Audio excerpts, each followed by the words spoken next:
Well, I don't think I can really follow George with that passion and brilliance and power of his words. As an academic, my style is a little bit different. So if you'll bear with my more boring presentation, I'd appreciate that.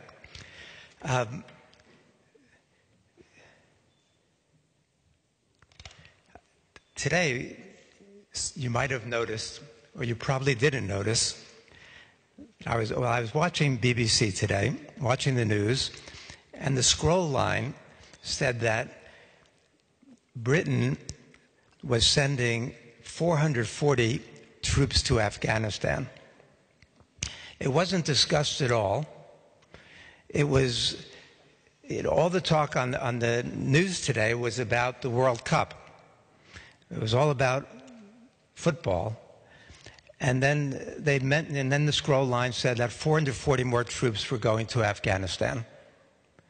It reminded me of Bradbury's book, Fahrenheit 451, in which people are absorbed with the television walls all around them and the television families, and they don't notice the jet planes flying off to bomb distant lands. What is Britain doing sending 440 more troops to Afghanistan? A war that every expert says is unwinnable. The situation there now, the Taliban controls 70% of the country now. Day by day, the government is losing more and more control. And Donald Trump, our great leader from the United States, who was so opposed to the Afghan war while he was a candidate, has now increased the American troop levels by 4,000 or 5,000 in Afghanistan. We saw Barack Obama. George's point was right, that whether it's somebody suave and articulate like Obama or somebody so crude and boorish and narcissistic and mendacious as Trump, Obama was in the same position. And Obama actually tripled the number of troops in Afghanistan. And he asked for alternatives, and they wouldn't give him alternatives. And so he went along with the military. And went along because his advisors told him that if he didn't do so, then likely the entire Joint Chiefs of Staff and the Secretary of Defense would resign in protest. So Obama never stood up to the military in those situations. Compared to Trump, Obama's a decent person. But whether it's a decent person like Obama or an oaf, a lout like Trump, they're following basically the same policies. And these policies go way back. When we're talking, for example, about Afghanistan, one of the things that I like to mention that people often forget was how the United States got involved. Now, the British have their own history in Afghanistan that you know about, but you might not remember that the United States got involved back in 1979. And it was a deliberate policy on the part of Brzezinski, who was a national security advisor, and Carter. When there was a pro-Soviet government in Afghanistan in 1979, the United States started to arm and support the Mujahideen in order to create an Islamic uprising in Afghanistan. The purpose was to draw the Soviet Union into Afghanistan. They knew that when an Islamic uprising in Afghanistan, led by these Islamic fanatics, the Mujahideen, would force a Soviet intervention. Besides that, they started to actually arm and propel a Soviet uprising within Russia, an Islamic uprising within Russia as well. And this went on more during the Reagan years. So when Russia intervened in 1979, the United States said publicly, this is terrible. This is an outrage. This is an invasion of an independent country. What they said privately, Brzezinski exulted. He said, this is the greatest thing. Now we've given the Soviet Union its own Vietnam. So on the one hand, publicly, we thought we were outraged. Privately, they were exulting in this, that they had triggered, they had provoked. And what did they train during that time and in the 1980s? They trained the same Islamic fundamentalists. They armed them, trained them, educated them, the ones who were going to blow back on the United States in 9/11. And that's one of the problems with empire, that empire has little sense of history. George mentions that all the empires ended. The American empire will end too. But the process of blowback, when we create the conditions that are going to finally blow back on us and destroy us, is not something they anticipate. There have been leaders who can look ahead. Donald Trump can't even look ahead to the next sentence. I mean, and that's why he'll contradict himself from sentence to sentence. We see what's going on now with his meeting with NATO today. I think it'd be great if we put an end to NATO. And if we go back to some of the history of the Cold War, which I would love to talk about, I don't know if I can do it succinctly enough, but I'd like to start. Oliver Stone and I started our Untold History of the United States back in the 1890s. That would be a little too ambitious. But even starting in 1945, with the three important things that happened in 1945, beginning with April 12, 45, when Franklin Roosevelt dies, and he's replaced by Harry Truman. He should not have been replaced by Harry Truman. He should have been replaced by Henry Wallace. Henry Wallace had been vice president from 41 to 45. Henry Wallace was the second most popular man in the United States. Henry Wallace was a true visionary. When Henry Luce declared that the 20th century would be the American century, the United States is going to dominate in every way, Wallace gave a speech called The Century of the Common Man, said, no, the 20th century must be the century of the common man.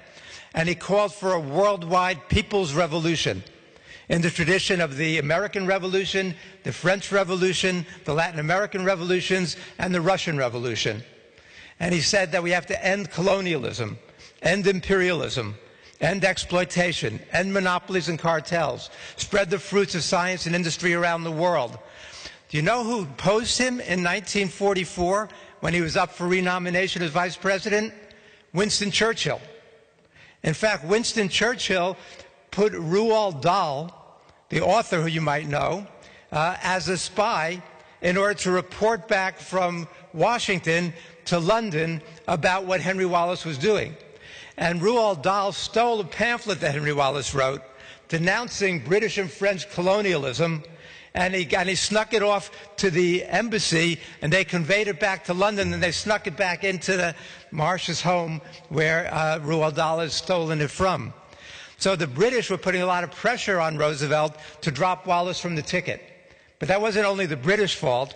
It was also, as Wallace was the leading anti-racist, the leading supporter of labor in the Democratic Party, leading supporter of women's rights, leading opponent of colonialism.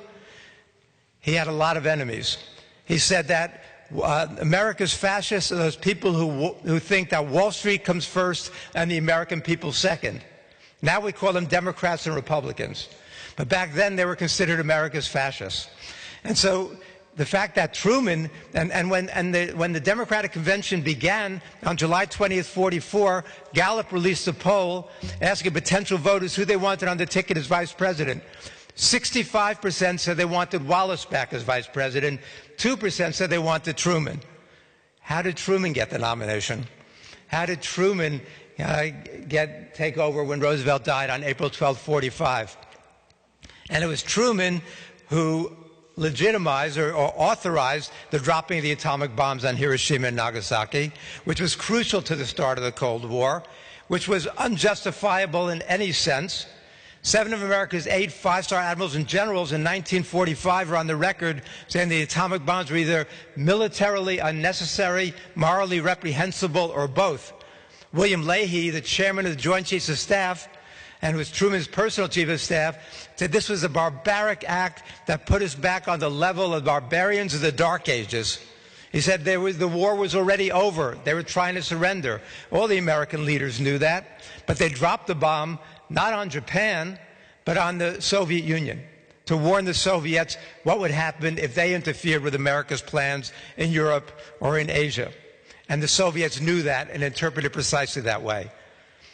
And then the third development in 1945 is the start of the Cold War, which we can also lay at Truman as doorstep and not at.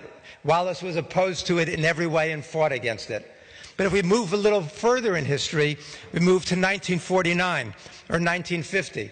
Other people are going to talk about what's happening in Korea now. They're going to talk about what's happening in Syria now, what's happening in Palestine now. Well, in 1949, the Soviets test their atomic bomb. The American monopoly is over. Also in 1949, the Chinese Revolution occurs. Why does the United States get involved in Korea after the American leaders had written Korea out of America's defense perimeters? It had to do with the changes in the world because of the developments in Russia, in China, Indochina, the Philippines, where the movement for socialism was on the march globally. So the United States gets involved in the Korean War. The Korean War, as we're going to hear, was a disaster in every sense. Millions of Koreans killed. The United States dropped 4 times as many bombs on Korea as it did in Japan in World War II. Massive amounts of napalm.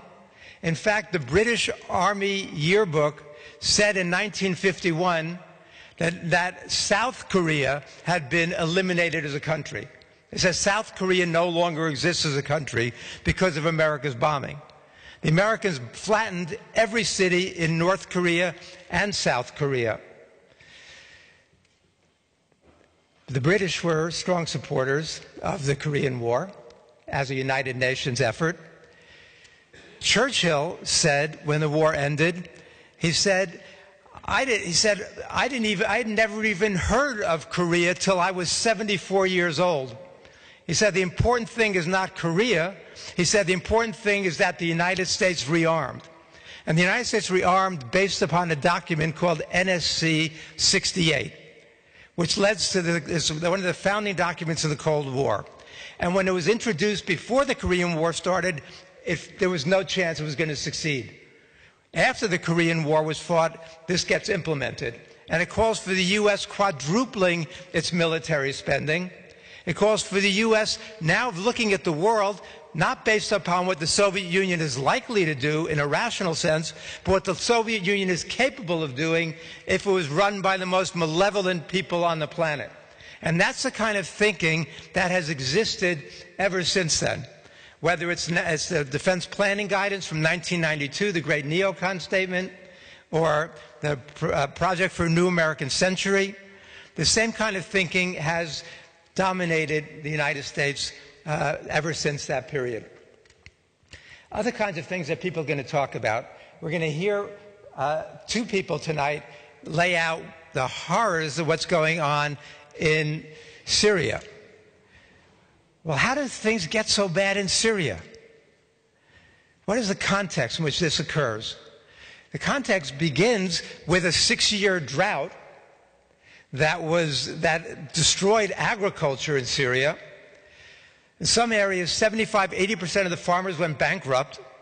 The herds were dying off. They moved into the cities, and there was an uprising. Now, Assad might not have handled it the way I would like him to have handled it. But at that point, the New York Times says hundreds of Syrians had died. And it was at that point that the United States began a CIA operation called Timber Sycamore. And this was a vast CIA operation to fund the rebels. The uprising could have ended at that point in 2013. But the United States did everything it could to fuel the uprising.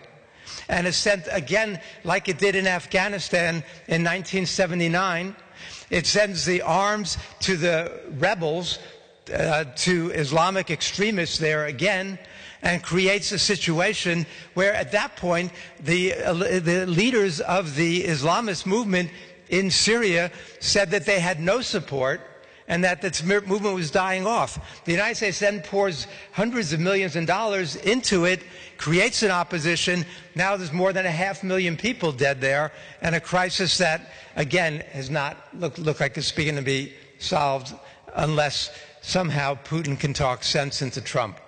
And I'm not very optimistic about that. With Trump now giving lethal aid in Ukraine, and doubling the bombings around the world and the drone strikes and tripling them in Yemen, we've got a very dangerous situation. But in the little bit of time I have left, I guess I want to talk about the major crisis, the one that frightens me the most, which is the conflict between the United States and Russia. The U.S. and Russia, between them, have 93% of the world's nuclear weapons. The U.S. and Russia now have conflicts, hotspots, in 3 places at least, maybe 4 now with Iran. But we've got Syria, we've got Ukraine, we've got the Baltics, putting thousands of more NATO troops into the Baltics.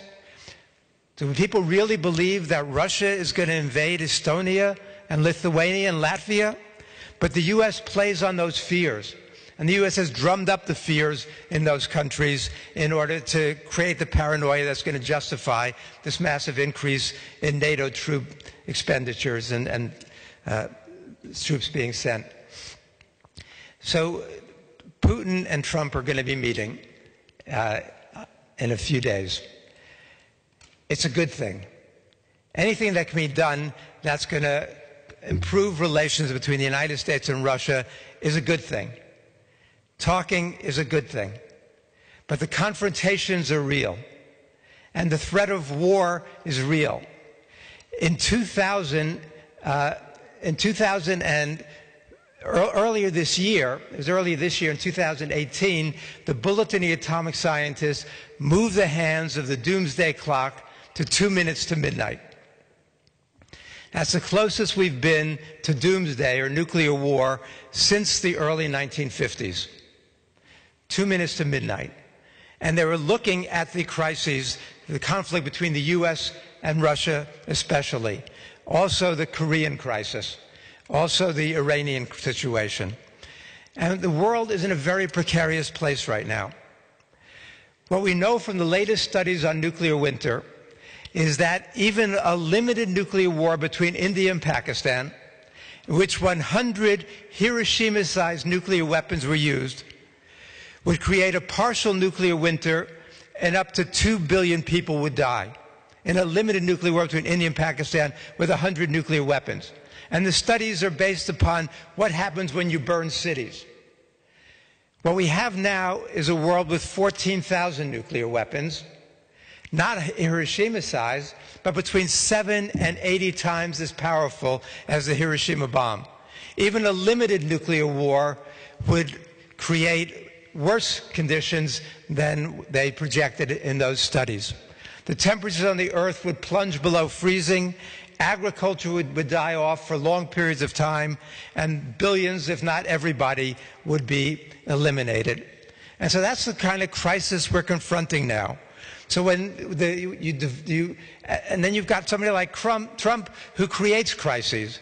What was the reasoning behind tearing up the Iran nuclear deal? Could any rational person have wanted to do that? What was the reason behind drumming up the crisis in Korea? Yeah, now Trump has stepped back from that a little bit, but it was a crisis of his own making. That's why the situation now is so dangerous, because the Korean deal is unraveling. Trump is getting attacked, getting mocked in the United States for that, even though it was the right thing to do, and it was great that he met with Kim Jong-un. He came away with nothing and bragged about how he solved the crisis there. Well, Kim Jong-un is not about to give up his nuclear weapons. And when does that crisis begin? Begins really in 2002. Between 1994 and 2002, we have the deal that Clinton had worked out that was actually working. Between 1994 and 2002, North Korea produced no plutonium. They had frozen their programs. And what does Bush do in 2002? He announces the axis of evil: Iraq, Iran, and North Korea. It was clear to the North Koreans then that the United States was planning an invasion if it could figure out a way to pull it off. And so Kim Jong-il then restarts the North Korean nuclear program on a large way. And what does Kim Jong-un see?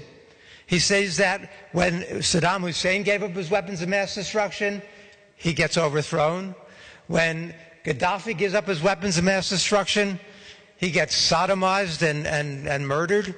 The last thing that Kim Jong-un is going to do now is give up his weapons of mass destruction. It would make no sense, especially to somebody like Trump, who could say he's got a deal one day and then go against him the next day, in some of the same ways that Obama did also. The last point I want to make quickly is about NATO again. The crisis between the U.S. and Russia is mostly over the expansion of NATO. In 1990, when the Soviet Union was ending, Gorbachev allowed the unification of Germany. And he got a deal, he got promised by Baker and Bush that NATO would not expand 1 inch to the east, would not expand 1 thumb's width to the east. And now what has NATO done? It's expanded 13 countries to the east. It's surrounded Russia. It's gone to Russia's doorstep. And so in 2008, when George Bush announces that he wants to expand NATO to Ukraine and Georgia, that was more than Putin could possibly tolerate. So we've got these crises, and we're expanding it to also toward China. It was Clinton who said that the 21st century will be America's Pacific century. It was she who announced the pivot to Asia, to contain China in the same way we contained the Soviet Union. So it's a very dangerous world right now. As everybody's going to talk about, not only is imperialism immoral, as George mentioned, in the United States, the richest 3 people have more wealth than the poorest 50% of the population. On a global scale, the richest 8 people have more wealth than the poorest 3.6 billion people. What kind of insane world have we created? So a world armed with weapons that can wipe us out, a world in which we're destroying the planet, the climate, the environment, a world in which the distribution of wealth is insane, makes no sense at all. And in that kind of world, the people in charge are just looking to expand their wealth, expand their control, expand their power. So the fact that Greg organized this with such wonderful speakers, this Imperialism on Trial tour, is really exactly what the world needs to be hearing now.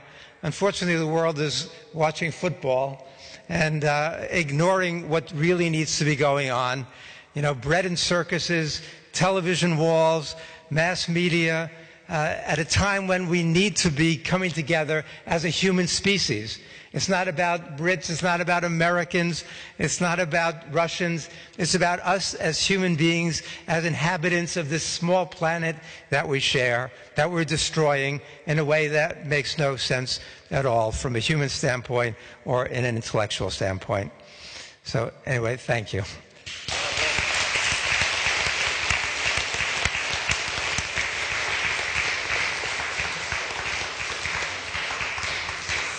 Thank you, Peter, for that fantastic speech, as was your speech last night as well. And when I was picking the team for doing the tour, on reflection and at the time, I thought, well, you know, Peter, he would never come over and do the tour with us, but he was straight on board, and we couldn't have had a better speaker in terms of US imperialism than Peter. I think you'll all agree on that, so I'd like to give him a special round of applause. Right, and another person who deserves a special round of applause